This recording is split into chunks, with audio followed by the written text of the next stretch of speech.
우리 하나님의 말씀 보겠습니다. 하나님 말씀 마태복음 6장 9절부터 13절 말씀입니다. 마태복음 6장 9절부터 13절까지의 말씀을 우리 함께 읽도록 하겠습니다.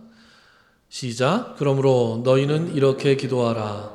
하늘에 계신 우리 아버지여, 이름이 거룩히 여김을 받으시오며 나라가 임하시오며 뜻이 하늘에서 이루어진 것 같이 땅에서도 이루어지이다.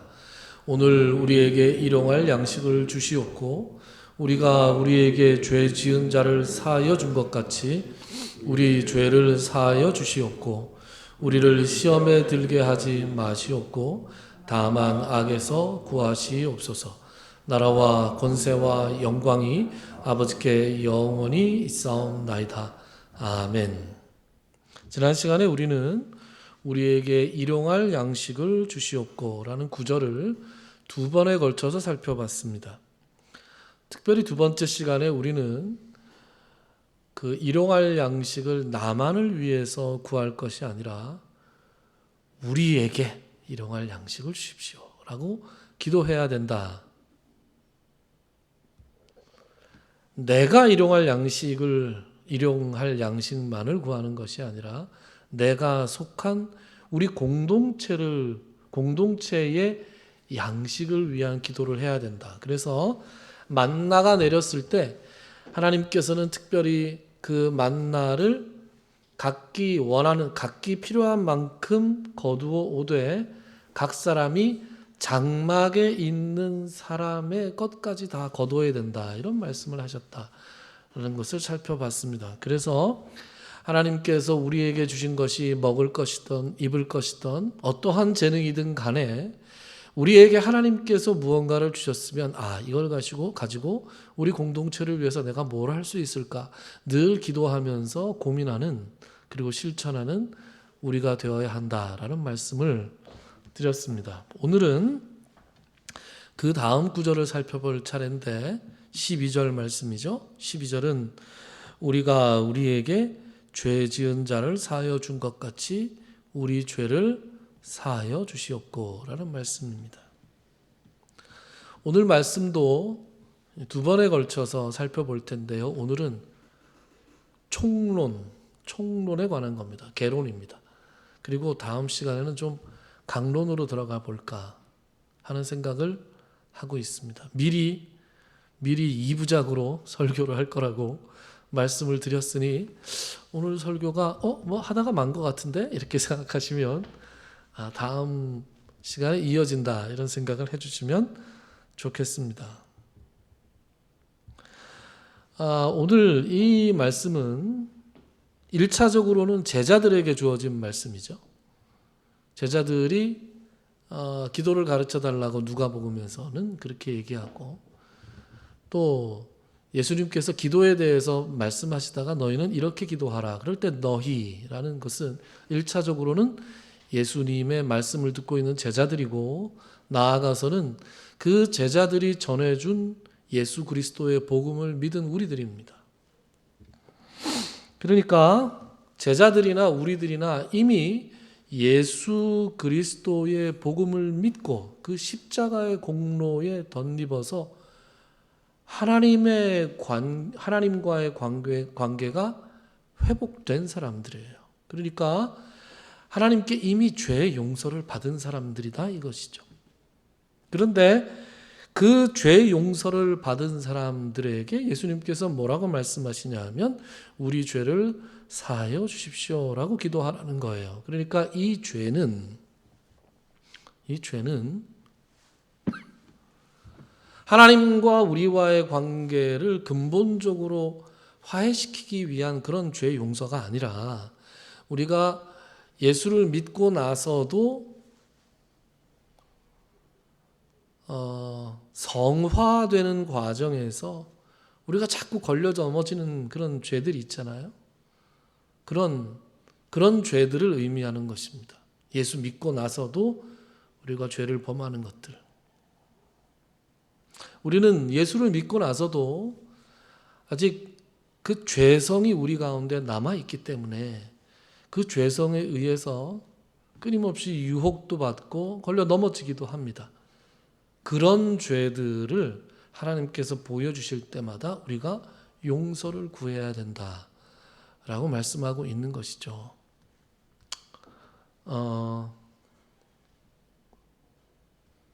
죄라고 하는 것은 말이죠, 사람을 굉장히 다양한 전략을 가지고 공략합니다. 처음에 이제 예수님을 만나서 예수님께서 성령님을 통해서 나의 어떤 그 흉악하고 추악한 그 모습들을 다 드러내서 보여주시면 우리가 너무나 깜짝깜짝 놀라면서 울고불고 막 눈물 콧물 다 흘리면서 하나님 앞에 회개를 하죠. 그리고 우리가 예수님을 영접하고 제가 이제 새 사람이 되어서 살겠습니다, 그렇게 다짐을 합니다. 그리고 시간이 지나면 어떻게 되기 쉬워요? 시간이 지나면 이제 이 처음 믿었을 때의 그 감격, 감동, 죄사함 받았을 때의 그 기쁨, 이런 것들이 어느새 다 사라져 버리고 그냥 종교인으로 전락할 때가 참 많습니다. 그래서 이제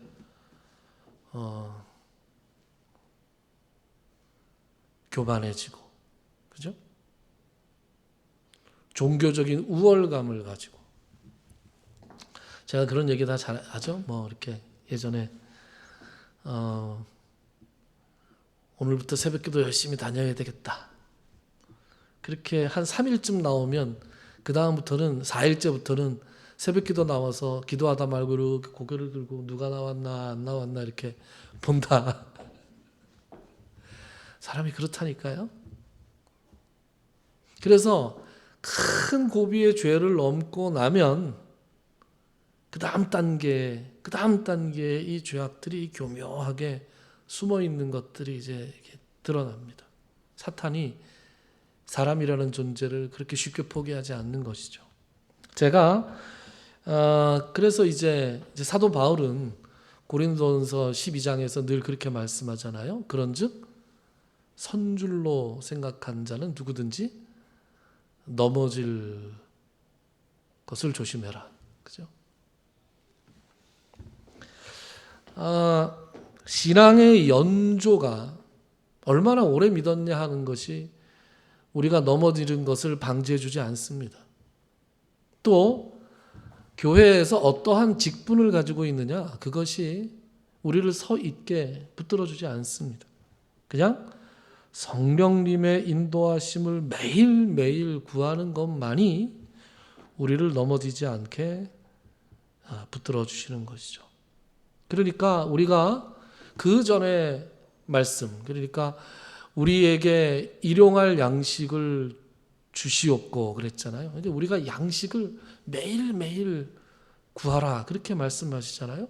우리가 매일매일 양식을 구한다는 것은 우리가 단 하루도 하나님의 공급하시는 은혜가 없으면 우리가 존재할 수 없는 그런 사람들이다 라는 것을 인정하는 것이었듯이, 우리가 이 매일매일 우리의 죄에 대한 용서를 구할 필요가 있는 것은, 우리가 매일매일 죄의 용서를 구하지 아니하면 이 죄에 걸려서 넘어질 수밖에 없는 존재다라는 것을 하나님 앞에 인정하는 것이에요.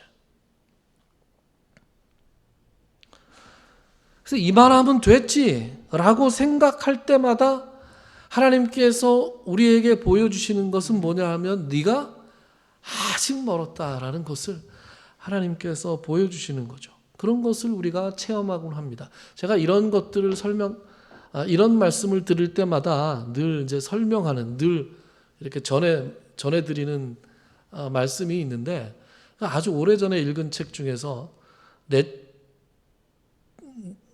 제목이 내면 세계의 질서와 영적 성장이라는 책이 있었어요. 지금은 절판돼서 안 나와요. 고든 맥도널드라고 하는 목사님이 쓰신 책인데, 무슨 책이라고요? 내면 세계의 질서와 영적 성장. 뭐 절판된 책을 제가 왜 자꾸 얘기하느냐. 그런데 이 말씀에 이 책에 무슨 얘기가 나오냐 하면 이제 밭을 가는 얘기가 나옵니다. 여러분 농사를 지어 보시는 분은 알겠지만 저는 농사를 안 지어 봐서 잘 몰라요. 농사를 지어 본 우리 조카는 잘 알 텐데. 씨를 뿌리는 것보다 더 힘든 것이 씨를 뿌릴 수 있도록 그 땅을 만드는 거잖아요. 그러니까 생판 그전에는 논이나 밭으로 쓰이지 않았던 그 맨 땅을 그것이 평지든 산지든 간에 그것을 논이나 밭으로 특히 밭으로 이제 바꾸는 걸 뭐라 그래요? 개간한다. 밭을 간다. 이렇게 표현하잖아요. 이 밭을 갈아본 분이라면 그리고 밭을 갈아보지 않은 저도 능히 짐작할 수 있는 것이 뭐냐? 어떤 이제 땅에 가서 자, 이것을 지금부터 땅을 밭으로 한번 바꿔보자. 이렇게 했을 때 제일 먼저 해야 될 일이 뭐예요? 돌을 치우는 거잖아요. 풀을 뽑고, 그죠? 돌을 치우는데 어떤 돌을 치웁니까? 큰 돌을 치우죠. 여러분, 큰 돌은 눈에 잘 띄죠. 눈에 잘 띄니까 힘은 좀 써야 되지만 큰 돌을 치우는 것은 어쩌면 상대적으로 쉬울 수 있습니다. 그리고 생각보다 빨리 끝날 수 있어요. 큰 돌을 치우는 거니까. 그런데 큰 돌을 다 치우고 나서 이제 일단락이 되었다. 그럴 때 무슨 일이 생깁니까? 큰 돌을 치울 때는 보이지 않은 주먹만한 돌들이 나타나기 시작합니다. 여러분 주먹만한 돌들이 많습니까? 큰 돌이 많습니까? 주먹만한 돌들이 훨씬 많습니다. 아니 이게 뭐야?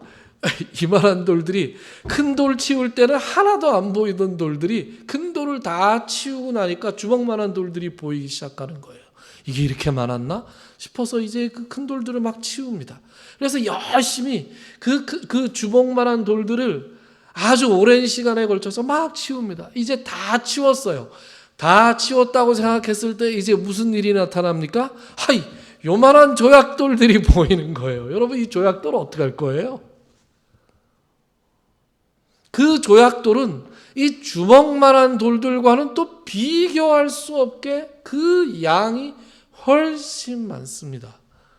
여러분 이게 밭을 가는 과정이고 우리가 하나님 앞에서 우리의 죄와 허물을 벗는 과정이에요. 처음에는 큰 죄를 고백합니다. 누가 봐도 명백한 죄, 내가 하나님 앞에서 고백할 수밖에 없는 그런 죄를 고백합니다. 그런 죄를 다 고백하고 나서 시원해져요. 시원해졌는데 거기서 이제 문을 탁 닫으면 안 되고 그 다음 단계로 나아가서 하나님께서 나를 조명해 주시면 내 속에 숨어있던 주먹만한 죄들, 조약돌 같은 죄들이 이렇게 드러나는 것이죠. 사람은 이 하나님과의 관계 속에서도 그래서 이러한 과정이 필요하고 사람과의 관계 속에서도 이러한 과정이 필요합니다. 자신의 허물과 죄를 내어놓고 이 용서를 구하고 용서를 받는 그런 과정이 필요합니다. 사람은 이 용서라는 것이 정말로 필요한 존재들입니다. 박철수 목사님이라는 분이 계세요. 박철수 목사님이 두레교회인가 하는 교회를 세우시고 지금은 이제 은퇴하셔서 원로 목사님이신데 그분이 어떤 신문에 기고한 글 가운데 이런 재밌는 얘기가 있더라고요. 노인과 바다라는 그 소설을 쓴 해밍웨이라는 작가가 있잖아요. 그 해밍웨이가 세상의 수도는 이제 수도꼭지가 아니라 대한민국의 수도 서울 같은 세상의 수도라는 책을 썼는데 제가 그 책을 읽어본 건 아니고 그 목사님이 설교 중에 그 글 중에 인용한 부분이 있어서 제가 가져왔습니다. 그 해밍웨이가 스페인 사람이잖아요. 그 스페인의 마드리드에 가면 스페인의 사람들 중에 이제 이런 얘기가 있대요. 그 이제 소설에 무슨 얘기가 나오냐면 이런 얘기가 나옵니다. 그럼 스페인에 가면 파코라는 애칭을 가진 남자들이 많대요. 파코가 뭐의 애칭이냐 하면 파코죠. 파코라는 애칭을 가진 사람들이 많은데 이게 프란체스코라는 이름의 애칭이래요. 그러니까 프란체스코 많겠죠.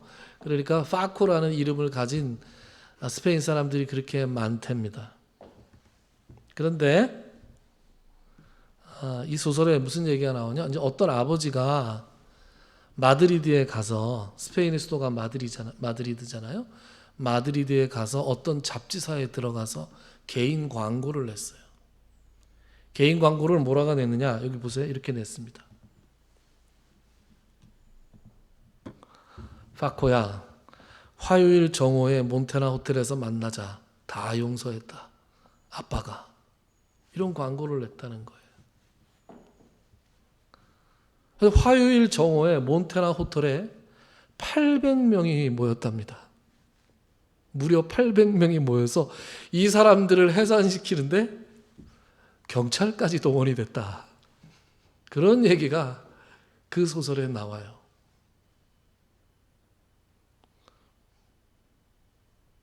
아빠가 다 용서했으니까 만나자. 그 말에 마음이 흔들린 파코라는 이름을 가진 남자만 800명이에요. 어마어마하지 않습니까?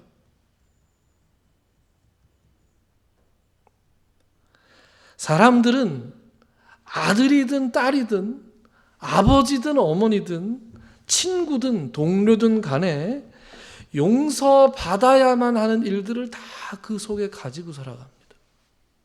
그래서 그 용서를 갈망하는 그런 존재인 것이다라는 것을 이 소설 속의 이야기가 가르쳐 주고 있죠. 여러분, 사람은 혼자서는 살 수 없고 반드시 어떤 관계 속에서만 살아갈 수 있는데, 서로에게 이 범하게 되는 허물과 죄로 말미암아서 그 관계가 단절되었다면 바로 이 용서를 주고받는 이 일들을, 과정을 통해서 그 관계가 회복되어질 수 있습니다. 하나님과 우리와의 관계가 바로 그렇게 해서 회복이 되었고, 인간들 사이의 관계도 마찬가지로 그런 과정을 통해서 해결될 수가 있습니다. 우리는 누구나 잘못을 범하고, 하나님께 잘못한 것은 하나님께 용서를 구해야 되고, 사람에게 잘못을 구한 것은 사람에게 용서를 구해야 됩니다. 때로는 그것이 가벼운 사과일 수도 있고, 때로는 눈물 콧물 흘려가면서 해야 하는 참회일 수도 있습니다. 우리의 죄를 사해 주십시오. 우리의 죄를 용서해 주십시오. 라는 기도가 우리에게 매일매일 필요한 것은, 우리는 누구나 다 잘못을 범하는 사람들이고, 하나님과 사람에게 어떤 잘못을 했든지 그것을 하나님 앞에서 살피면서 용서를 구해야 되는 존재들이다라는 것입니다. 이것이 우리가 첫 번째로 다루어 볼 내용이었고요. 우리가 두 번째로 다루어 볼 내용은 이런 내용입니다. 이 말씀이 이렇게 만만치 않게 여겨지는 이유가 이 앞에 단서가 붙어 있잖아요. 우리의 죄를 용서해 주십시오. 앞에 뭐가 붙어 있어요? 우리가 우리에게 죄 지은 자를 사하여 준 것 같이, 이런 말씀이 있죠. 그러니까 제가 이웃의 죄를, 홍길동이의 죄를 사해 줬으니 하나님 제 죄를 사해 주십시오. 이렇게 기도하라는 건가요? 뭔가 우리가 알고 있는 하나님의 속성과 조금 다르지 않습니까? 이게 무슨 말이냐 하면, 우리가 이웃의 죄를, 나에게 잘못을 범한 사람의 죄를 용서하는 것이 하나님께서 나를 용서하시는 것의 조건이나 근거가 되는 것처럼 들린다라는 것이죠.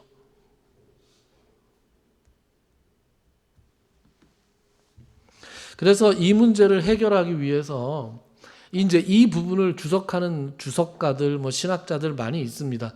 많이들 단말이 달라요. 그런데 제가 신학교 다닐 때 한참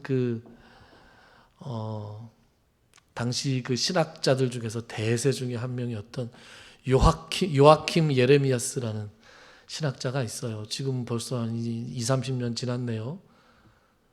그리고 이제 김세윤 교수 같은 이제 계통의 분입니다. 그분은 이제 이 대목을 어떻게 푸냐 하면 이 기도를 예수님께서 제자들에게 가르치실 땐 헬라어로 가르치신 것이 아니다. 그러니까 헬라어를 영어나 이제 한국어로 번역하면 이렇게 번역이 되는데 이 예수님께서 제자들에게 가르쳐 주셨던 원문은 아람어였다. 여러분 아람어가 뭔지 아십니까? 지금으로 치면 시리아에서 말하는 언어예요. 시리아는 지금 아랍어를 쓰나요? 당시의 시리아예요. 네, 지금의 시리아는 아닙니다.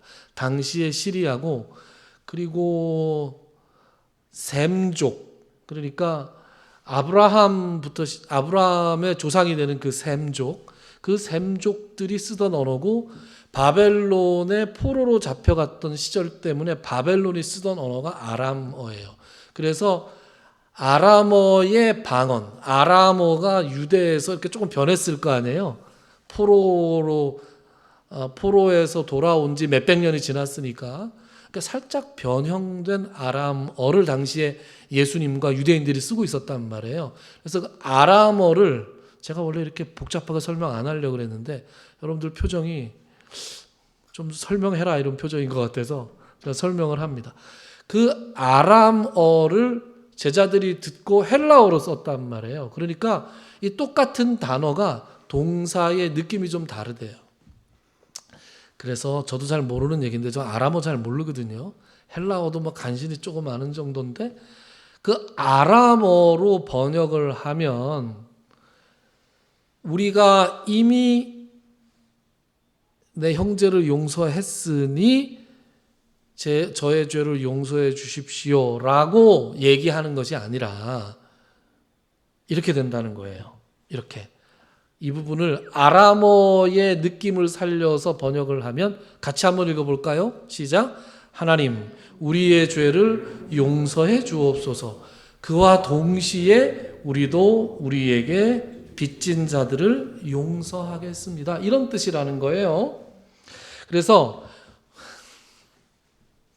이 아람어의 동사의 시제가 이렇게 얘기하면 우리 어머니가 야, 네 설교 어려워서 못 듣겠더라 이렇게 얘기하시는데 용서하십시오. 그 동사의 시제가 동시성의 완료형이라는 거예요. 그러니까 동시적으로 일어나는 느낌을 준다는 거예요. 그래서 하나님께서 우리의 죄를 용서해 주시는 것과 동시에 우리도 우리의 빚진 자들을 용서하겠습니다.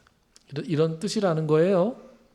그러니까 결코 우리가 우리에게 죄 지은 자들을 용서한 것이 우리가 하나님께 용서받을 근거나 공로나 조건이 될 수 없다라는 것이죠. 이 부분에 대해서 의문을 가져본 적이 없으십니까?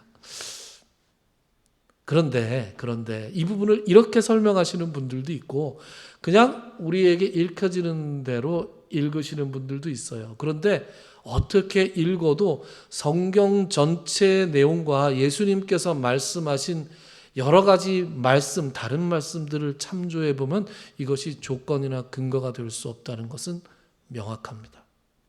왜냐하면 예수님께서 마태복음 18장에서는 이런 말씀을 우리에게 주셨습니다. 우리가 잘 아는 말씀인데 마태복음 18장을 제가 찾아볼게요. 여기 나옵니다. 좀 길죠? 마태복음 18장 23절부터 35절까지의 말씀인데 제가 읽으면서 좀 설명을 할게요. 그러므로 천국은 그 종들과 결산하려 하던 어떤 임금과 같으니 결산할 때 10,000달란트 빚진 자 하나를 데려오매 갚을 것이 없는지라. 여러분 10,000달란트가 얼마나 큰 돈인지 여러분 아십니까? 1달란트는요 6,000데나리온이라 그래요. 뒤에 28절에 보면 100데나리온이라는 표현이 나오죠. 그런데 제가 지난 시간에도 설명했는지 모르겠는데 1데나리온은 보통 이게 노동자의 하루 품삯이다 뭐 이렇게 얘기합니다. 그러면 뭐 아무런 기술이 없는 일용직 노동자가 요새 가면 뭐 10몇만 원을 받잖아요. 근데 그냥 우리가 얼추 계산해서 그냥 10만 원이다. 계산하기 좋게 하루 일당이 10만 원이다 하면은 얼마예요? 1달란트는 얼마예요? 6천만 원이죠. 10,000달란트는 얼마예요? 6조입니다. 6조. 국가 예산의 일부가 될 만한 그러한 금액이죠. 그러니까 이 10,000달란트를 빚졌다라는 것은 무슨 얘기예요? 무슨 수를 써서도 개인이 갚을 수 없는 돈이다라는 얘기죠. 그래서 25절 계속 읽습니다.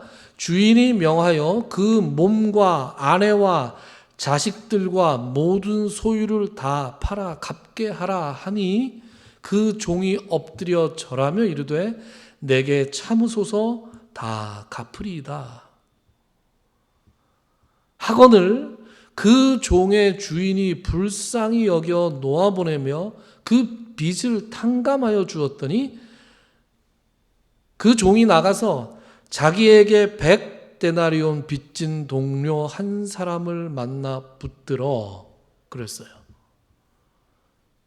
지금 상상할 수도 없는 그 빚을 탕감받고 이 사람이 집으로 가고 있어요. 날아갈 듯한 해방감을 가지고 집에 돌아가고 있다가 저기 보니까 동료가 하나 오는 거예요. 근데 그 동료를 딱 보니까 이마에 뭐라고 써 있어요? 100데나리온 이렇게 이름이 써 있어요. 그래서 뭐부터 해요? 멱살부터 잡는 거죠. 이놈 잘 잡았다. 너 잘 걸렸다. 너 왜 내 돈 안 갚냐? 그때 여러분 100데나리온이면 얼마예요? 1,000만 원쯤 되죠. 여러분 1,000만 원이면 큰 돈이죠. 느낌이 있는 돈입니다. 느낌. 그냥 탁 줘버릴 수 있는 그런 돈은 아니에요. 제법 느낌이 있는 그런 돈입니다. 목을 잡고 이르되 빚을 갚으라 하매 그 동료가 엎드려 간구하여 이르되 나에게 참아주소서 갚으리이다. 그랬습니다.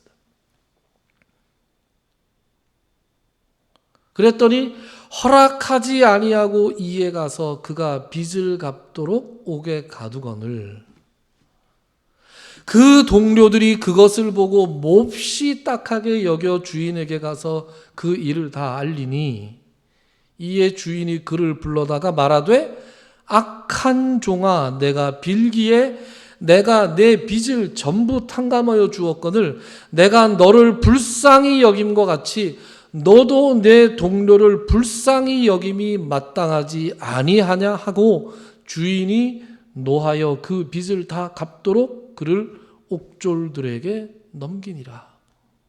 그랬습니다. 여러분 우리가 잘 아는 얘기죠. 잘 아는 얘기입니다.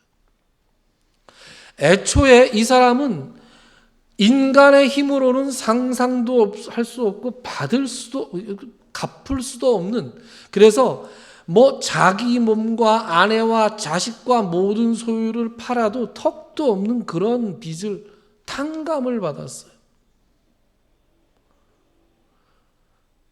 그 탕감을 받은 이유는 저에게 참아주십시오. 제가 갚겠습니다. 이렇게 불쌍하게 간구하는 그 불쌍함을 이 임금이 불쌍히 여겨서 용서해 준 것이죠. 그냥 아무런 대가 없이 용서를 해 줬던 것입니다. 그런데 이 사람이 그것과는 비교되지 않은 어떤 빚을 자기에게 진 사람의 멱살을 잡는 거예요.